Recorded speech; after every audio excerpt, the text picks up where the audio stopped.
Cosmic Soul family.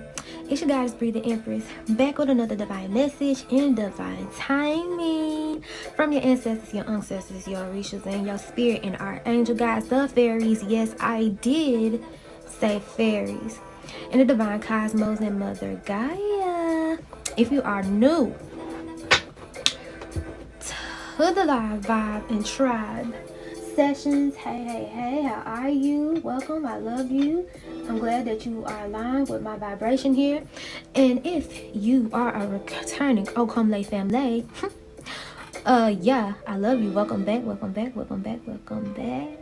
So you already know you're going to inhale 4 seconds, exhale 4 seconds, and hold 4 seconds. Give you the angel number 444. If you're ready for these divine messages like I'm ready to give them to you, come on. So this is a continuation from the last little love readings and some clarity on the divine counterparts, the divine feminine and divine masculines.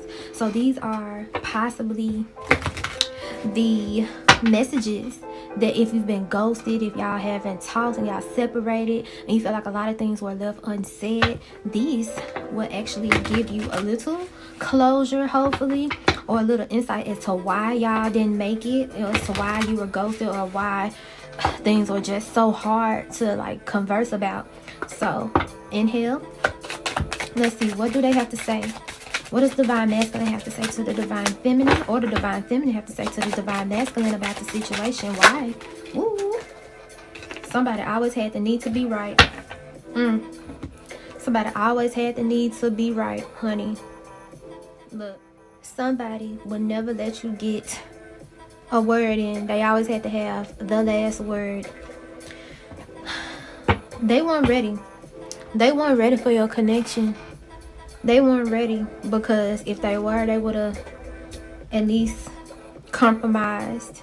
They let the temptations get them sidetracked.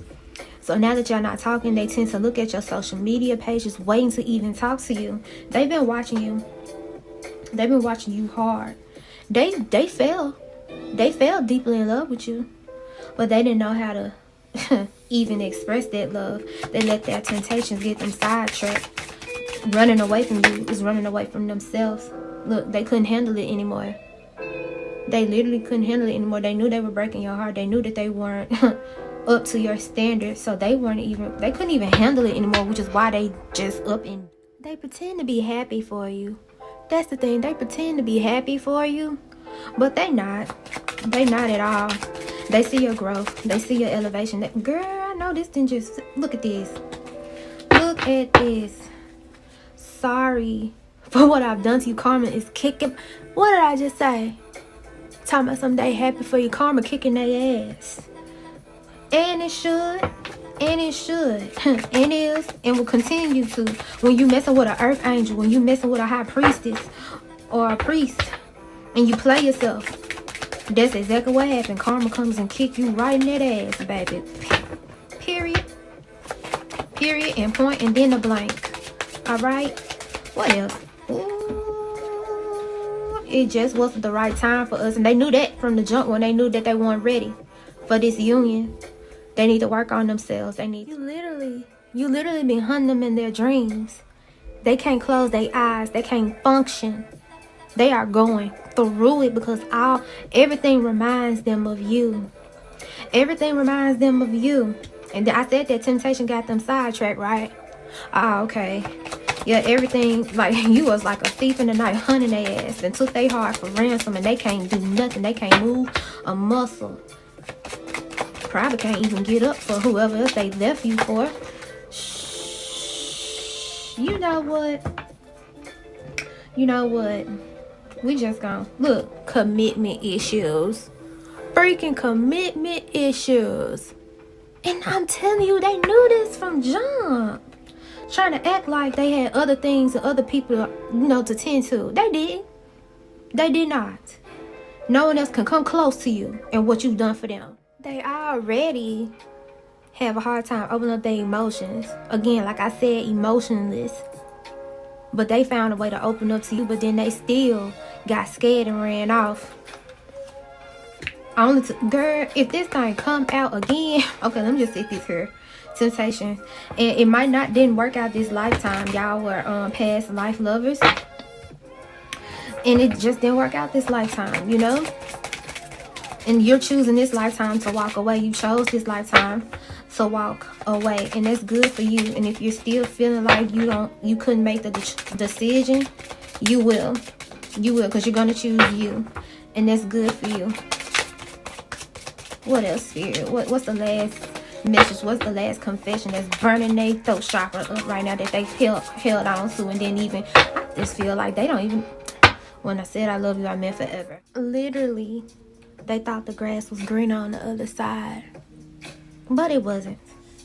That temptation got the best of them, and they thought that grass was greener on the other side, and it was not. This lifetime literally didn't work out, and hopefully you'll get them another chance next lifetime, but you chose this one to walk away, and they just gonna be left with the memories of you. They're gonna be left with the memories of you. And baby, every song, every freaking book, every billboard, I don't care what it is, you're gonna be always embedded in their memory. That's the type of mark you left on them. You're gonna be embedded into their memory. And they act like they don't care, but they do. They act like they don't care, but they do. And you ain't got to worry about that. They wish they can take back if they said some hurtful things, and they wish they can take it back, but you know, of course, that ain't how time works. So the past of how they were raised is how they act. So it might have been their upbringing, their surroundings. Maybe the parents played a role, you know, seeing how the parents, you know, either got a divorce or were toxic and they argue all the time, or it might be an uncle, friends, cousins. It don't matter how they were raised. It's why they act the way they do, and how they treat love, and how they view love. But I hope this message found you throughout all space, time, and dimensions. I'd like to send Uncle Josh Seneb to each and every one of you. Uncle's for life, Josh for prosperity, and Seneb is for health, and that's good health. And I like to seal it not once, not twice, but 3 times with the Ashe, Ashe, Ashe, to send it out into the universe and bring it back our way. I love you infinitely. From me, for free, until our next vibe session. Peace.